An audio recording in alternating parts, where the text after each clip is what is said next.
L'homme ne vivra pas de pain seulement, mais de toute parole qui sort de la bouche de Dieu.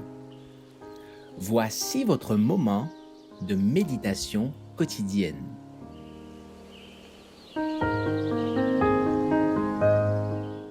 Vous recevrez une puissance.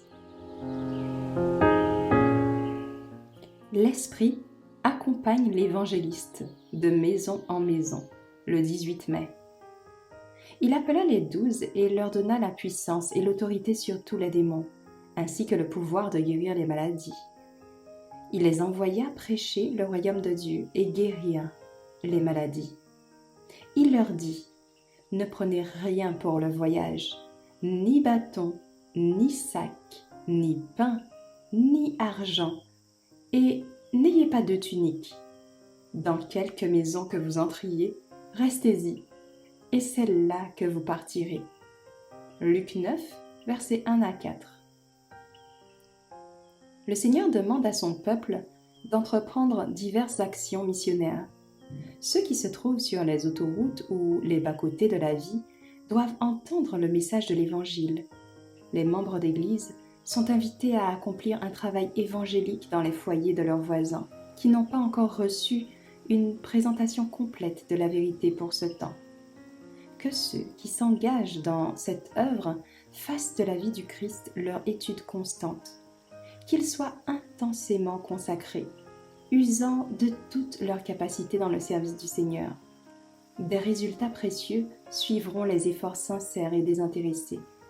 Ceux qui travaillent recevront du grand enseignant la plus haute de toutes les éducations.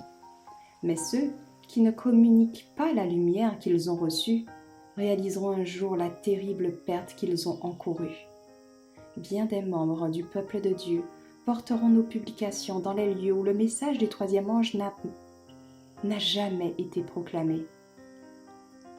L'œuvre du représentant évangéliste, dont le cœur est pénétré du Saint-Esprit, est investie de possibilités fantastiques pour le bien. La présentation de la vérité avec amour et simplicité, de maison en maison, est en harmonie avec l'instruction que le Christ a donnée à ses disciples quand il les a envoyés lors de leur première tournée missionnaire. Par des chants de louanges, des prières humbles et venant du cœur, et une présentation simple de la vérité dans le cercle familial, beaucoup seront atteints. Le travailleur divin sera présent pour convaincre les cœurs. Je suis avec vous tous les jours. Matthieu 28, verset 20. Telle est sa promesse.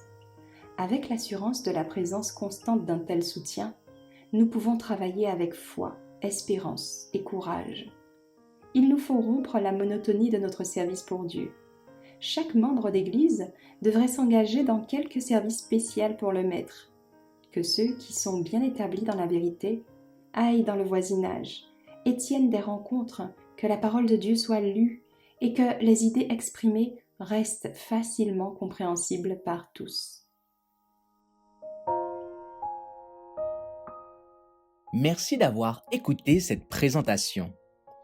Assurez-vous de nous rejoindre demain pour votre moment de méditation quotidienne avec lereste.org.